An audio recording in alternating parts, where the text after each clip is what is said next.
ಒಬ್ಬರು ಸಬ್ಸ್ಕ್ರೈಬರು ಒಂದಷ್ಟು ಜ್ಯುವೆಲರಿ ಬೇಕು ಅಂತ ಹೇಳಿದರು, ಸೆಲೆಕ್ಷನ್ ಮಾಡಿದ್ದಾರೆ ಒಂದಷ್ಟು. ಕೆಲವೊಂದು ನಾನು ಇನ್ನೂ ಸೆಲೆಕ್ಷನ್ ಮಾಡೋದಿತ್ತು, ಅದರಲ್ಲಿ ಮಧ್ಯದಲ್ಲಿ ಗ್ಯಾಪಲ್ಲಿ ಒಂದೆರಡು ವೀಡಿಯೋ ಮಾಡೋಣ ಅಂತ ಬಂದೆ. ಸೊ ಇದೆಲ್ಲ ಸ್ಟೆಟ್ಸು ನಾನು ಮೊದಲು ಮಾಡಿದ್ದಿದ್ದವು. ಸೊ ಇವಾಗ ಈ ಮನೆಗೆ ಬಂದಾದಮೇಲೆ ಕೆಲಸ ಶುರು ಮಾಡಬೇಕು, ಬಟ್ ಏನು ಮಾಡೋದು, ಟೈಮ್ ಆಗ್ತಾಯಿಲ್ಲ. ಸ್ವಲ್ಪ ದಿನ ಮಗನ ಸ್ಕೂಲ್ ಸ್ಟಾರ್ಟ್ ಆದಮೇಲೆ ಮಾಡೋಣ ಅಂತ ಯೋಚನೆ ಮಾಡ್ತಾಯಿದ್ದೀನಿ. ಯಾಕಂದರೆ 1 ಇಯರ್ ಆಯಿತು ಬಂದು ಸರಿಯಾಗಿ ಕೆಲಸ ಮಾಡೋಕ್ಕೆ ಆಗಿಲ್ಲ. ಆ ಮನೇಲಿ ಗಾಳಿ ಬೆಳಕು ಇಲ್ದಿರೋ ಪ್ರಾಬ್ಲಮ್ ಇರೋದ್ರಿಂದ ಸೊ ಇವಾಗ ನಾವು ಬೇರೆ ರೂಟಲ್ಲೇ ಕೆಲಸ ಮಾಡಬೇಕಾಗುತ್ತೆ. ಏನು ಮಾಡೋಕ್ಕಾಗಲ್ಲ, ಬರೀ ಖರ್ಚು ವೆಚ್ಚಗಳಾಗ್ತಾಯಿದ್ದು. ಏನು ಮುಂದೆ ದುಡಿಬೇಕು ನೆಕ್ಸ್ಟ್. ಸೊ ಇದರಲ್ಲಿ ಒಂದಷ್ಟು ಜ್ಯುವೆಲರಿಗಳು ಎಲ್ಲ ಇದ್ದಾವೆ, ಅದಕ್ಕೆ ಸ್ವಲ್ಪ ಇವಾಗ ಇದನ್ನು ಮಾಡ್ತಾರಂಥದ್ದು.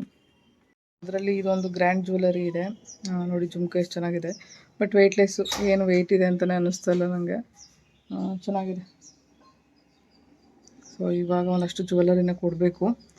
ಒಬ್ಬರು ಕಸ್ಟಮರ್ ಅನ್ನೋದಕ್ಕಿಂತ subscriber, actually first time order ಮಾಡ್ತಾ ಇರೋದು. ಆಮೇಲೆ ರಿಟರ್ನ್ ಗಿಫ್ಟ್ ಇದೆ ಅಂತ ಹೇಳ್ಬಿಟ್ಟು ಆರ್ಡ್ರ್ ಮಾಡಿದರು. ಸೊ ಈ ಥರ ರಿಟರ್ನ್ ಗಿಫ್ಟಿಗೆ ಯಾರಾದರೂ ಪರ್ಚೇಸ್ ಮಾಡಿದ್ರೆ ನನ್ನ ಹತ್ರ ತುಂಬ ಅನುಕೂಲ ಆಗುತ್ತೆ ನನಗೂ. ಜ್ಯುವೆಲರಿ ಒಂದಷ್ಟು ಇಟ್ಟಿದ್ದೀನಿ, ಯಾಕಂದರೆ ಇವಾಗ ಜೀವನನೇ ಮಣ್ಣಿನ ಜ್ಯುವೆಲರಿ. ಸೊ ಹಂಗಾಗಿ ಒಂದು ಹಾಕೊಂಡು ನೋಡೋಣ ಅಂತ ಅನಿಸ್ತು, ಹಂಗಾಗಿ ಹಾಕ್ಕೊಂಡೆ. ಹಾಗೆ ಒಂದು ಫೋಟೋಗೂ ಆಗುತ್ತೆ ಅಂತ. ಬಟ್ ನಿಜ ಹೇಳ್ತೀನಿ, ವೆಯ್ಟ್ಲೆಸ್ಸು ತುಂಬ ಚೆನ್ನಾಗಿದೆ ಇದು. ಮಣ್ಣಿಂದು ಹ್ಯಾಂಡ್ಮೇಡ್ ಅನ್ನೋದಕ್ಕಿಂತ ಮಣ್ಣಿಂದು ಅಂತ ಹೇಳ್ಬಿಟ್ಟು ಖುಷಿಯಾಗಿ ಹಾಕೊಳ್ತೀವಲ್ಲ, ತುಂಬ ಖುಷಿಯಾಗುತ್ತೆ ಅದರಿಂದ. ಸೊ ಇವಾಗ ಒಂದಷ್ಟು ಜ್ಯುವೆಲರಿನ ಅವ್ರಿಗೆ ಕೊಡಬೇಕು. ಸಾಯಂಕಾಲ ಪೋರ್ಟಲ್ ಮಾಡಿಬಿಡೋಣ ಅಂತ ಅಂದ್ಕೊಂಡಿದ್ದೀನಿ.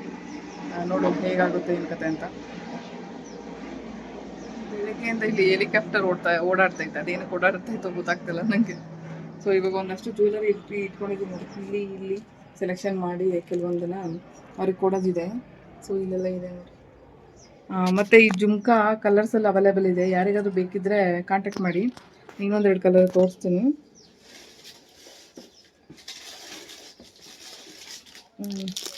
ಇದು ನೋಡಿ, ರೆಡ್ಡಲ್ಲಿದೆ. ರೆಡ್ಡಲ್ಲಿ ಸೇಮ್ ಜುಮ್ಕಾ ಇದೆ, ರೆಡ್ ಕಲರಲ್ಲಿ. ರೆಡ್ಡು ಇದೆ, ಮತ್ತು ಸಿಲ್ವರ್ ಇದೆ. ಸಿಲ್ವರು ವಿತ್ ಬೇರೆ ಕಲರ್ ಇದೆ ನೋಡಿ, ಸಿಲ್ವರು.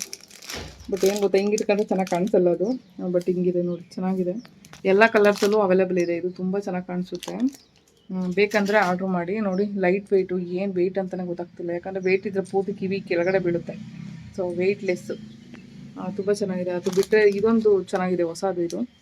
ಸೊ ಇದನ್ನು ಒಂದು ಕೈಲಿ ಇಟ್ಕೊಂಡೆ ತೋರಿಸ್ಬೇಕು ಅನ್ಸುತ್ತೆ. ನಾನು ಕಿವಿಗೆ ಹಾಕೊಂಡು ತೋರಿಸ್ತೀನಿ.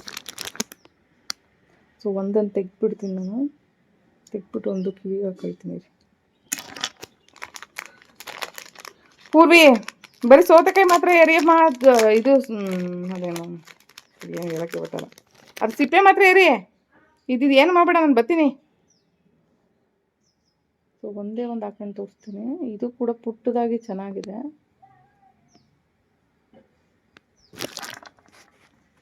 ಸೊ ಇದು ನೋಡಿ ಹೀಗಿದೆ, ಪುಟ್ಟದಾಗಿ ಎಷ್ಟು ಚೆನ್ನಾಗಿದೆ ನೋಡಿ, ಹಿಂಗೆ ಕಾಣಿಸುತ್ತೆ. ಸೊ ಇದೊಂದು, ಅದು ಬಿಟ್ಟರೆ ಇದು ಗ್ರ್ಯಾಂಡ್ ಆಗಿರೋವಂಥದ್ದು. ಅದು ಬಿಟ್ಟರೆ ಇಂಥವೆಲ್ಲ ಇದ್ದಾವೆ. ಸೊ ಇಂಥವೆಲ್ಲ ಹ್ಯಾಂಡ್ಮೇಡು ಚೆನ್ನಾಗಿದೆ. ಇದನ್ನು ಸೆಲೆಕ್ಷನ್ ಮಾಡಿದ್ದಾರೆ ಅವರು, ಆಲ್ರೆಡಿ ಸೆಲೆಕ್ಷನ್ ಮಾಡಿಟ್ಟಿದ್ದಾರೆ ನೋಡಿ. ಈ ಥರ ಇದ್ದಾವೆ ಕೆಲವೊಂದು ಹ್ಯಾಂಡ್ಮೇಡ್ಗಳೆಲ್ಲ ಅವಾಗ ಮಾಡಿಟ್ಟಿದ್ದವು. ಇವಾಗಲೂ ನೋಡೋಕ್ಕೆ ಖುಷಿಯಾಗುತ್ತೆ, ಎಷ್ಟು ಚೆನ್ನಾಗಿ ಮಾಡಿದ್ದೀನಲ್ಲ ಅಂತ ಅನಿಸುತ್ತೆ.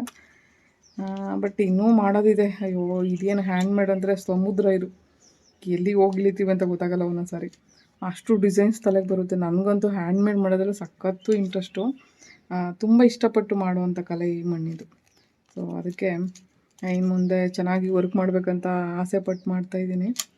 ಎಲ್ಲರೂ ಹೀಗೆ ಸಪೋರ್ಟ್ ಮಾಡ್ತಾಯಿರಿ. ಯಾರಿಗಾದ್ರೂ ಬೇಕಂದ್ರೆ ದಯವಿಟ್ಟು ಕಾಂಟ್ಯಾಕ್ಟ್ ಮಾಡಿ ನನ್ನನ್ನು.